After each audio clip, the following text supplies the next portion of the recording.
سلام و درود به همه، من سارا هستم و این دومین ویدیو منه. به بیوتی باز خوش اومدین.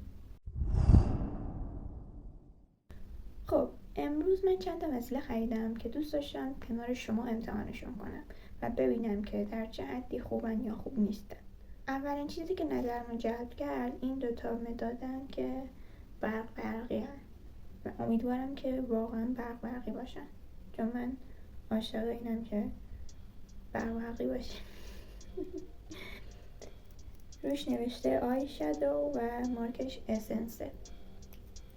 یکیشون نقره‌ایه و اون یکی مشکی. دومین چیزی که گرفتم یه مداده که مارکش میستینیه و یه ورش آیلاینره، یه ورش آیبرو پنسل که این قسمت مشکش آیلاینره، این قسمت قهوه‌ایش آیبرو پنسل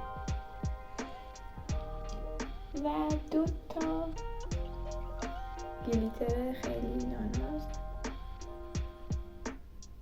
never enough گلیتر به چیزای برقی هیچ وقت کافی نیستن، یعنی هر چقدر بزنی بازم کافی نیستن. دلم میخواد خودم رو تو گلیتر غرق کنم.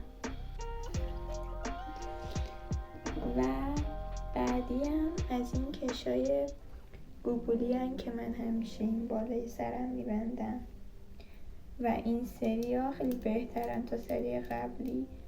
سری قبلی که خریده بودم خیلی نازک بود و زود پاره میشد.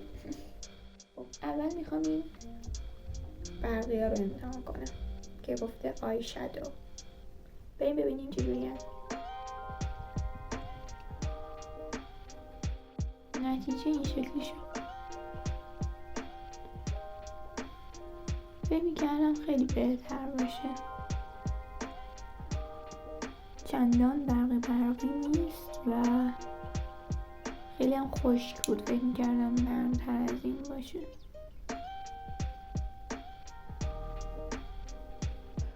حالا بریم سراغ اون یکی، شاید اون یکی بهتر باشه.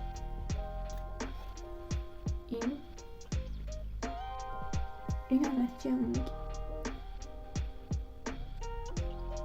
حداقل خوبیش اینه که بیشتر از اون برق میزنه، ولی بقیه ویژگی‌هاش شبیه همین بود. خب بریم سراغ این.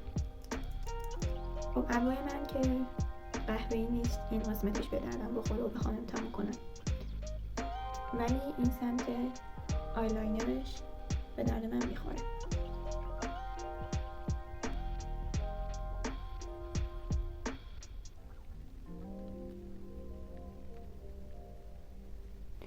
بد نیست ولی خیلی هم خوب نیست.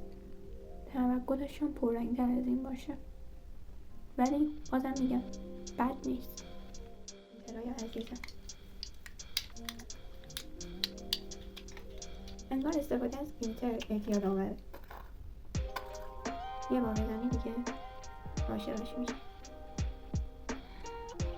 این اسلایم میمونه.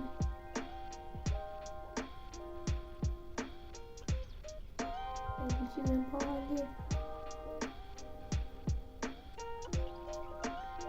این سراغ اونکی از این فکر کنم بیشتر خوشم بیاد.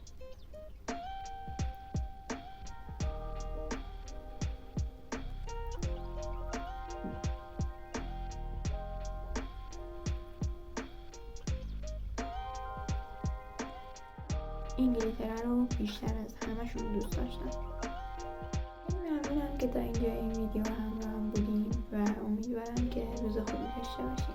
تا درودی دیگر، بدرود.